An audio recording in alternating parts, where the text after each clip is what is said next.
Welcome.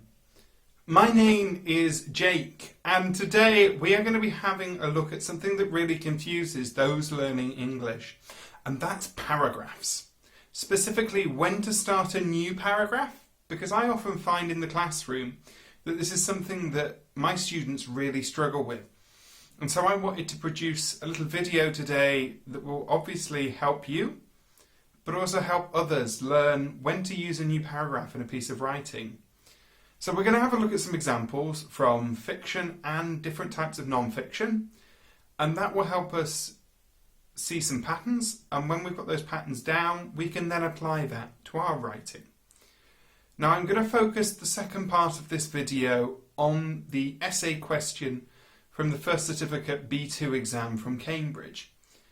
If you're sitting that exam, I really hope this video will be of use to you. And if it's not, it is just a heads up about when to write new paragraphs and essays as well. So you may enjoy the end of the video as well. But without further ado, let's get started. So first things first, we need to ask the question, what is a paragraph? Now, there isn't really a definition for what a paragraph actually is, because the definition changes a lot depending on the context. Now, a paragraph is usually understood to be a set of sentences that discuss a single idea. That means that we write a sentence or more and then leave a space. And there is only one rule to paragraphs, and that is to make sure that you don't discuss more than a single point in a single paragraph. Now we're going to have a look at the first of our examples now. Okay, the passage is taken from Bram Stoker's Dracula, and I will read it out loud for you.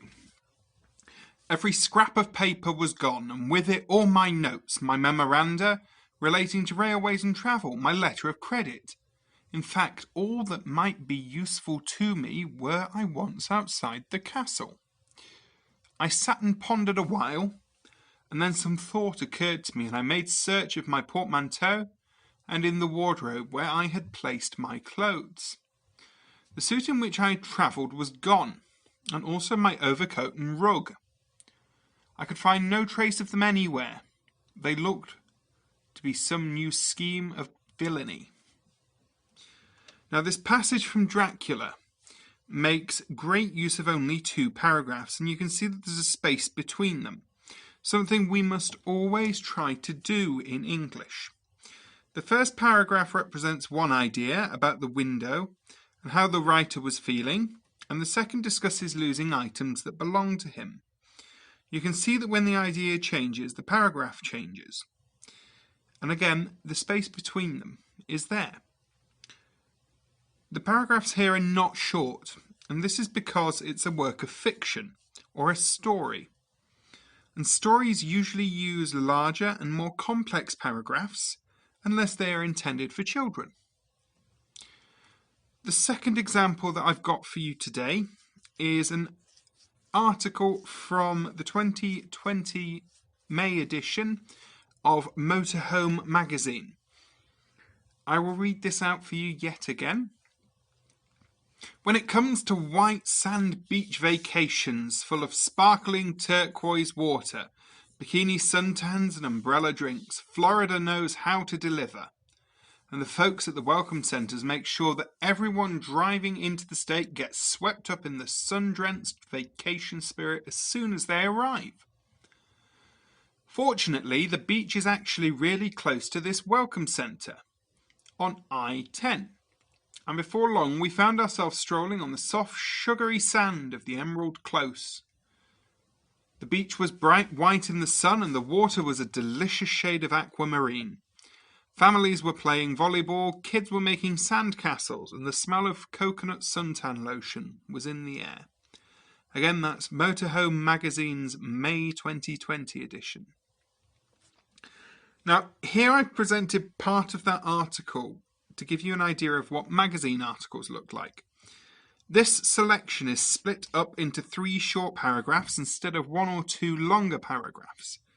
Again, this is because the author changes ideas and what they really wanted to talk about So they gave it each their own little paragraph. Magazine articles like this one are usually informal pieces of writing and will use smaller paragraph lengths instead of larger ones. And again, spaces between the paragraphs. So, we're going to have a look now at differences in different kind of media. So, I'm going to start with the list. Okay, so stories. Stories I'm not really going to explain much more because I covered it with Dracula. They tend to be larger, more complex paragraphs. Okay, just remember longer paragraphs when you're writing a story. The same applies to essays. Okay, when you have to write an essay, for example, like the first part of the writing exam in First Certificate, you will have to use longer paragraphs, but I will come back to that later on, and we will discuss how to best write that.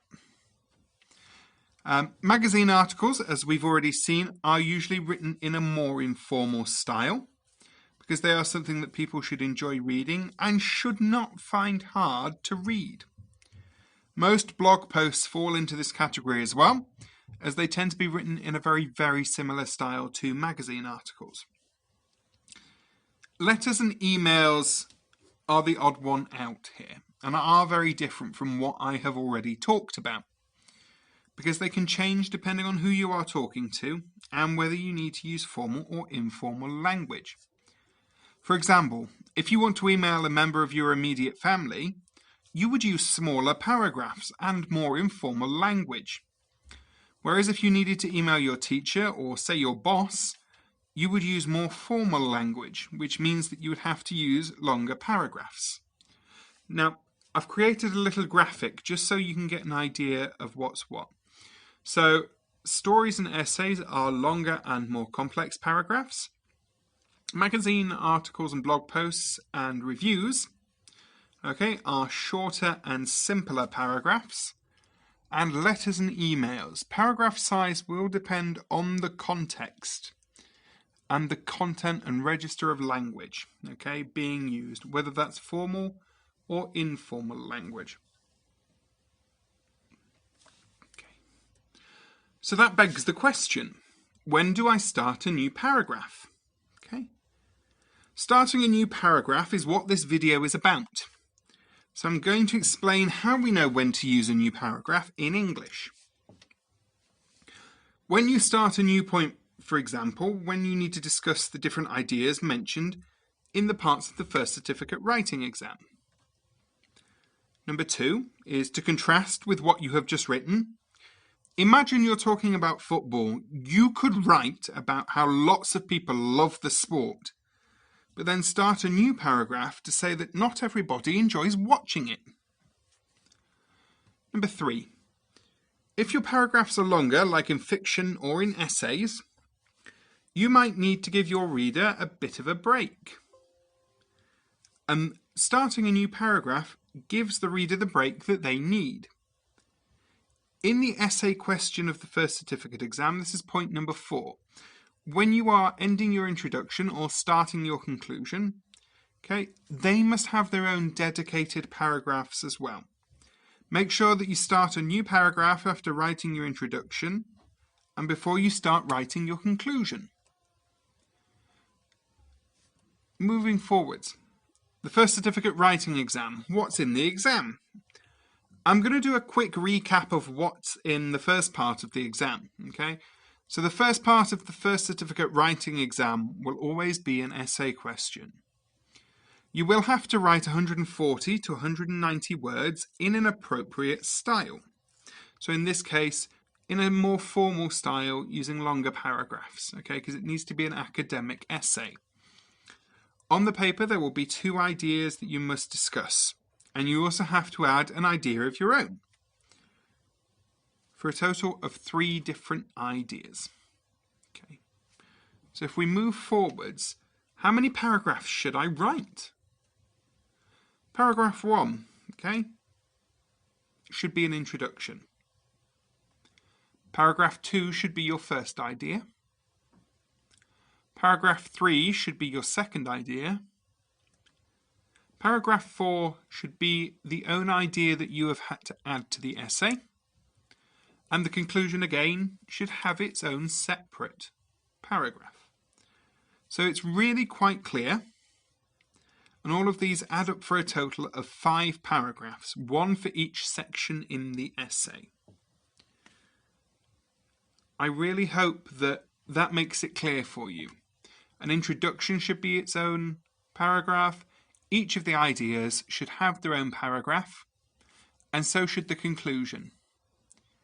Make sure to join your sentences up well and connect the sentences within the paragraph.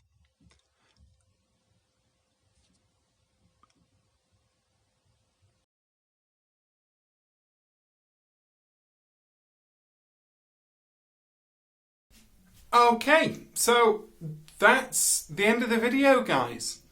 What I would like to offer you now is, if you've got any questions or queries, let me know down in the comments, and I will get back to answering those as soon as I can. But for now, you have a great day. It's been a pleasure. Bye-bye.